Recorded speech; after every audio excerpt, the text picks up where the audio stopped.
Okay, I'm Graham Jeffrey, I'm from the University of the West of Scotland, and my expectations for the day.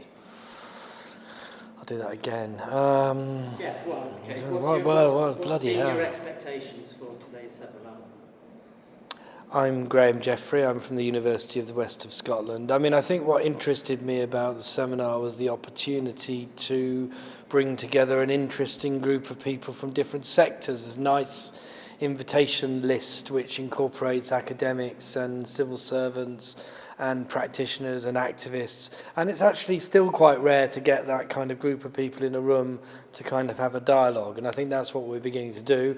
I think we probably need about 3 days to do this properly. It's felt a little bit compressed. We've been kind of one thing then the next to the next, but I'm sure it will be productive, and I'm sure a lot of people what's been interesting is that the presentations have been a good stimulus for kind of further reflection and further conversation. How have the presentations informed the question that's been asked of us around challenging neighbourhoods and changing and making things better, or stopping doing things altogether? Well, we've seen a lot of examples of different sorts of practice, mainly which has been about people from institutions like universities or government, I guess, doing this thing called engagement. And I suppose one of the things that in our conversation we're trying to unpick is, what about just actually listening to the experiences of people who are actually having regeneration done to them, or who are at the sharp end of policy?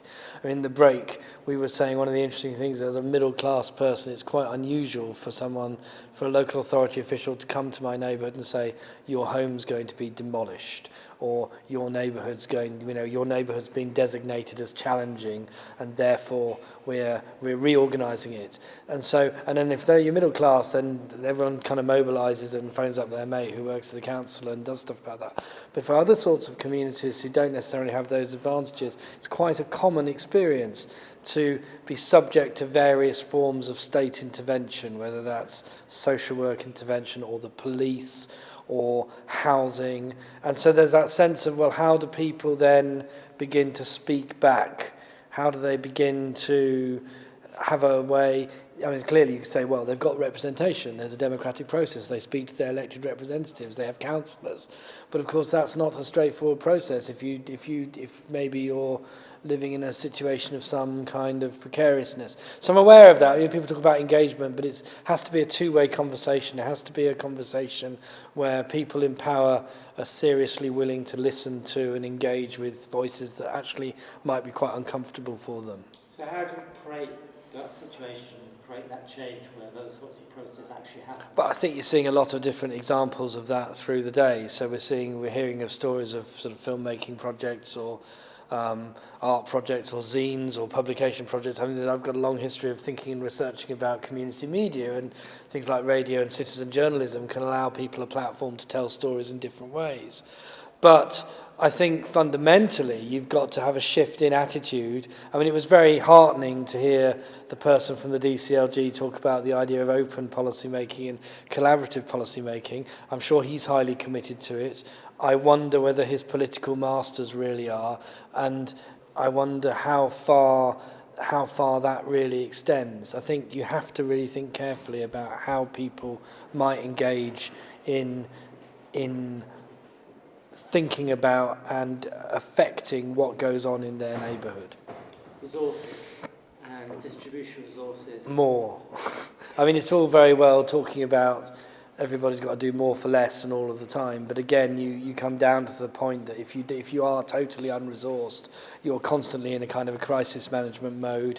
It becomes extremely difficult to find a way of sustaining yourself. It's harder to think creatively. As a colleague a number of years ago said to me, it's much easier to take risks when you've got money in the bank. And I think that's probably true. I think there are two modes of risk taking. One is you take risks because you've got no money in the bank and there's nothing else to do. Therefore, you just have to take a leap in the dark. You think about refugee situations and you think about how people are just forced into a situation where it's do or die. Or the other alternative is you need to be in a position of being reasonably well resourced so that you can take a calculated risk and you can find a way of thinking about things differently. But without resources, without and then there needs to be the incentive resources. I mean, if you think about, we're hearing a lot today about communities, neighbourhoods, local government, different services coming together, working in different ways together. That has to be incentivised. There has to be a reason why people would want to do that. Therefore, government, not just government, but government clearly has a role in providing those incentives, providing those frameworks where that might happen. I was going to ask what's next, but in a sense you've done it by answering the resource question. Good. Is there any last comments you'd care to make?